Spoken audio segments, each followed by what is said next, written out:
Hello കൂട്ടുകാരെ, രമ്യാസ് വേൾഡിലോട്ട് എല്ലാവർക്കും സ്വാഗതം. ഇന്ന് നമ്മൾ ഇവിടെ ഉണ്ടാക്കാൻ പോകുന്നത് തമിഴ്നാടൻ സ്റ്റൈൽ ഒരു പുളിച്ചോറാണ്.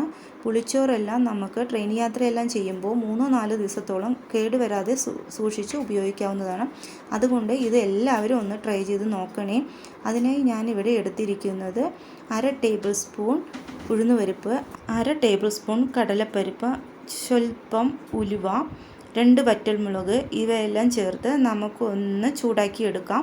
ചൂടാക്കി എടുത്തത് നന്നായിട്ട് തണുക്കുമ്പോൾ നമുക്ക് മിക്സിയുടെ ഒരു ജാറിലോട്ട് ഇട്ട് അത് നന്നായിട്ടൊന്ന് പൊടിച്ചെടുക്കുക. പൊടിച്ചെടുത്തതിന് ശേഷം ഒരു പാൻ ഗ്യാസിലോട്ട് വെച്ച് അത് ചൂടാകുമ്പോൾ അതിലോട്ട് അല്പം ഓയിൽ ഒഴിക്കുക. ഓയിലെല്ലാം നന്നായിട്ട് ചൂടായതിന് ശേഷം നമുക്ക് അതിലോട്ട് സ്വല്പം കടുകിടുക. കടുകെല്ലാം പൊട്ടി വരുമ്പോഴത്തേക്കും നമുക്ക് അതിലോട്ട് 1/2 ടേബിൾ സ്പൂൺ കടലപ്പരിപ്പ്, 1/2 ടേബിൾ സ്പൂൺ ഉഴുന്നുപരിപ്പ്, കുറച്ച് ഉലുവ, 2 വറ്റൽമുളക്, ആവശ്യത്തിന് കറിവേപ്പില എന്നിവയെല്ലാം ചേർത്ത് നമുക്ക് അതൊന്ന് നന്നായിട്ട് വറുത്തെടുക്കുക. കടലയെല്ലാം നല്ല ഒരു മറൂൺ കളർ ആവുന്നത് വരെ വറുത്തെടുക്കുക. അതെല്ലാം വറുത്തെടുത്തതിന് ശേഷം നമ്മളിവിടെ നേരത്തെ പൊടിച്ച് വെച്ചിരിക്കുന്ന പൊടികളെല്ലാം അതിലോട്ട് ഇട്ട് നന്നായിട്ടൊന്ന് ഇളക്കി കൊടുക്കുക. അതിനുശേഷം നമുക്ക് സ്വല്പം കായവും ചേർക്കാവുന്നതാണ്. കായമെല്ലാം ഇതിലോട്ട് നിർബന്ധമായും ചേർത്തേണ്ട ഒന്നാണ്.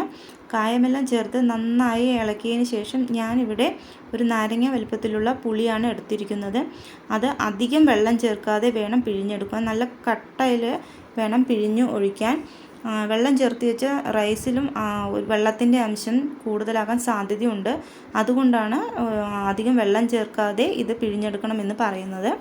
അതെല്ലാം പിഴിഞ്ഞ് അതിലൊഴിച്ചതിന് ശേഷം നന്നായിട്ട് ഇളക്കി അതിൽ എണ്ണയുടെ അംശം തെളിഞ്ഞു വരുമ്പോഴേക്കും നമുക്ക് ഇതിലോട്ട് സ്വല്പം മഞ്ഞൾപ്പൊടിയും ചേർക്കാവുന്നതാണ്. അതെല്ലാം ചേർത്ത് അതിൻ്റെ പച്ചമണം മാറുന്നത് വരെ ഒന്ന് നന്നായിട്ട് ഇളക്കി കൊടുക്കുക.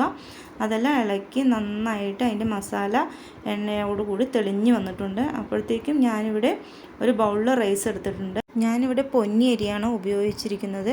പൊന്നി അരി വേവിക്കുമ്പോൾ തന്നെ അതിലോട്ട് ആവശ്യത്തിന് ഉപ്പ് ചേർത്താണ് നമ്മൾ ഇവിടെ വേവിച്ചെടുത്തിരിക്കുന്നത്.